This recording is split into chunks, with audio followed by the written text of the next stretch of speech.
একটা কবিতা পড়বো, ওই কবির যে কথা আমারও সে কথা। কবি কি বলেন? मैं खरो मुसहफ बसूजो आतिशंदर का बजन साकेने बुतखाना बाशी मर्दमा जारी मुकुन। मैं खरो मुसहफ बसूजो आतिशंदर का बजन साकेने बुतखाना बाशी मर्दमा जारी मुकुन। এই শেরের তর্জমা না বুঝলে কিন্তু পেট খারাপ হবে। বুঝলেই 100%, যদি না বোঝেন তাইলে কিন্তু ঝামেলা হবে। ভালো করে বুঝবেন। কবি বলেন, মায় খরো, মদ পান করো, ছোট গুনাহ না বড় গুনাহ? মুসহাফ বাসুজো, আল্লাহর কোরআনের কপিতে আগুন লাগায় দেয়া, কোরআন জ্বালায় দাও, ছোট গুনাহ না বড় গুনাহ? আতিশান্দার কাবাজান, খানায় কাবাতে আগুন লাগায় দেয়া, কাবা শরীফটাই পোড়ায়া দাও, ছোট গুনাহ না বড় গুনাহ? সাকেনে বুতখানা বাসি, আল্লাহ বাদ দিয়ে মূর্তিকে পূজা করা এমনিই তো বড় গুনাহ, তারপরে আবার তার ঘরের ভিতরে অবস্থান করে তাকে উপর্যুপরি পূজা করা আরো বড় গুনাহ।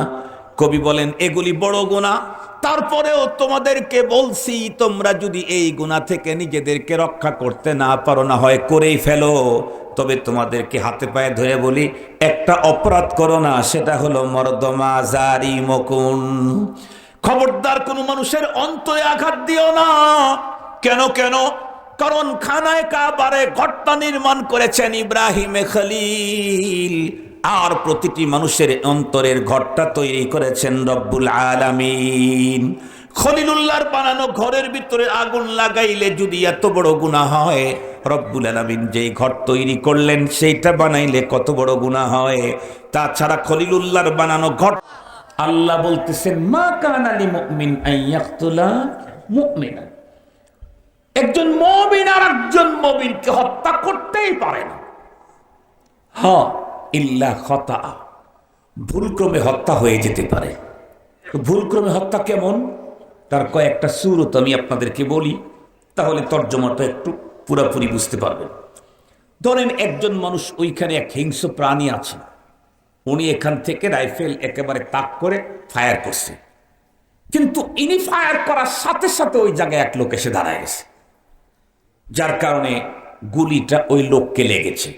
বলেন তো দেখি, লোকটা হত্যা হলো এখানকার ফায়ারে, কিন্তু ইচ্ছাকৃত না ভুলক্রমে? এটা ভুলক্রমে হত্যা।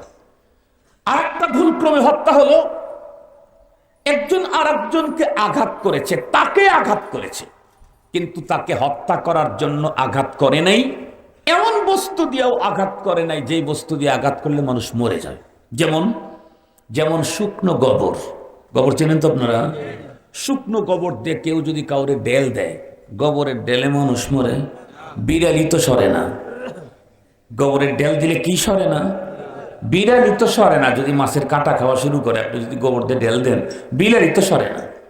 কিন্তু ইত্তেফাকান ঢেল গিয়ে লেগেছে কাজা আলে, মালিকের পক্ষ থেকে ফয়সালা হয়ে, থেকে বঞ্চিত ব্যক্তি, এই ব্যক্তি বাঁচার আর কোনো কায়দা নাই।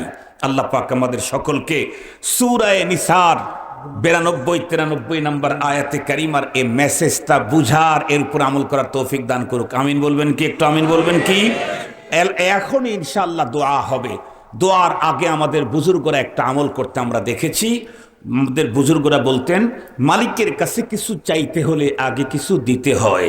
আগার কিসি কো কুছ মেলা তো খো হিছে মেলা, কিছু পাইতে চাইলে কিছু দিতে হয়।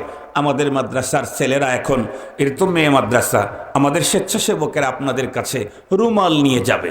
এখন পর্যন্ত রুমাল দেওয়া হয় নাই। একটু আল্লাহর